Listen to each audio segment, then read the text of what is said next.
Peringatan Hari Kemerdekaan 17 Agustus yang akan datang menjadi target dari Ketua Satuan Tugas Penanganan COVID-19, Doni Monardo, agar Indonesia bebas COVID-19. Doni menyatakan target Indonesia bisa bebas COVID-19 pada 17 Agustus bisa tercapai jika pemerintah mengambil kebijakan yang tepat dan diikuti dengan kepatuhan masyarakat. Pemerintah daerah juga diharap ikut melibatkan masyarakat untuk mencari cara terbaik dalam menangani pandemi COVID-19. Target kita adalah pada perayaan 17 Agustus yang akan datang, maka kita betul-betul harus bebas dari COVID. Artinya, COVID betul-betul dalam posisi yang dapat dikendalikan. Agar semua pihak menyadari bahwa yang paling penting dalam penanganan COVID ini adalah disiplin. Disiplin untuk patuh kepada protokol kesehatan. Disiplin untuk mengikuti dan menaati semua ketentuan yang telah digariskan oleh pemerintah. Salah satu upaya untuk menekan penyebaran COVID-19 adalah dengan meningkatkan jumlah warga yang divaksinasi. Badan Pengawas Obat dan Makanan (BPOM) telah mengeluarkan izin penggunaan darurat atau emergency use authorization pada vaksin Sinovac yang diproduksi oleh PT Bio Farma. Alasan perlunya pemberian izin terpisah pada vaksin yang sebelumnya karena adanya perbedaan tempat produksi dan perubahan kemasan vaksin dari yang sebelumnya single dose menjadi multiple dose yang diyakini lebih efisien dan efektif. Penghargaan dan terima kasih pada PT Bio Farma yang sudah mengikuti timeline yang sudah kita rencanakan bersama-sama, sehingga emergency authorization untuk vaksin yang diproduksi oleh PT Bio Farma pada hari ini 16 Februari 2021 bisa disetujui dan mendapatkan emergency authorization dari Badan Pengawas Obat dan Makanan Republik Indonesia. Vaksin produksi PT Bio Farma ini diberi nama vaksin COVID-19 dengan nomor emergency authorization EUA 2102907543A1. Selain mendatangkan vaksin dari luar, pemerintah juga menggalakkan pembuatan vaksin produksi dalam negeri. Rumah Sakit Karya di Semarang, Jawa Tengah sedang melakukan uji klinis tahap kedua vaksin COVID-19 yang diberi nama vaksin Nusantara. Vaksin Nusantara dikembangkan Universitas Diponegoro bersama dengan perusahaan asal Amerika Serikat, Alvitia Biomedical.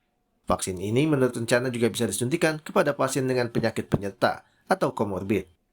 Ya, begitu saya waktu itu dapat amanah untuk mencari vaksin yang bisa untuk komorbid. Komorbid kan berbagai macam, termasuk autoimun dan sebagainya. Tentunya konsep generalize harus dirubah menjadi konsep personality, individual vaccination.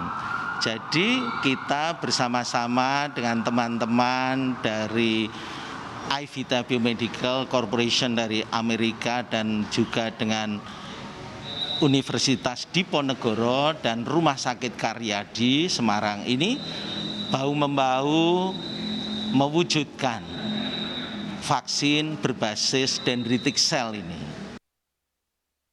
Data terbaru per 16 Februari 2021 penambahan kasus positif di Indonesia sebanyak 10.029 kasus, sehingga total kasus positif di Indonesia menjadi 1.233.959 kasus.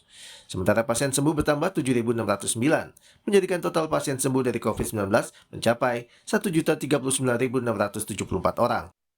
Sementara itu, pasien yang meninggal karena COVID-19 bertambah menjadi 229 orang, sehingga total kasus meninggal di Indonesia 33.596.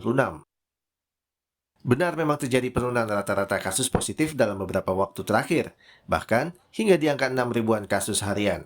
Menurut epidemiolog Universitas Airlangga Windu Purnomo, hal ini tidak bisa menjadi acuan bahwa penyebaran virus corona sudah bisa dikendalikan. Ya, jadi kalau kita melihat naik turunnya kasus kan tidak semata-mata kalau turun itu diartikan dimaknai sebagai penurunan penularan ya. Tentu tidak, karena jumlah kasus itu tergantung dari jumlah testing yang dilakukan. Jadi selalu harus didampingkan dengan jumlah testing di sebelahnya gitu ya. Nah, jadi seperti yang tadi di kurva di Kompas TV tadi menunjukkan bahwa testing kita melemah gitu. Dan kemarin ya kita testing, jadi yang kita lihat bukan spesimennya tetapi jumlah orang yang diperiksa. Itu kemarin kan 24.250. Ya, 24.250 orang. Nah, itu terlemah, terburuk dalam 60 hari terakhir.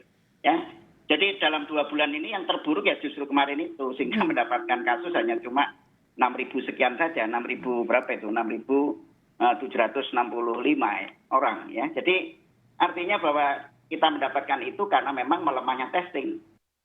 Segala kebijakan, langkah, dan upaya yang dilakukan pemerintah untuk menekan penyebaran COVID-19 di tanah air tak akan ada artinya jika tidak dibarengi oleh kesadaran individu agar selalu menerapkan protokol kesehatan yang ketat. Tim Liputan, Kompas TV.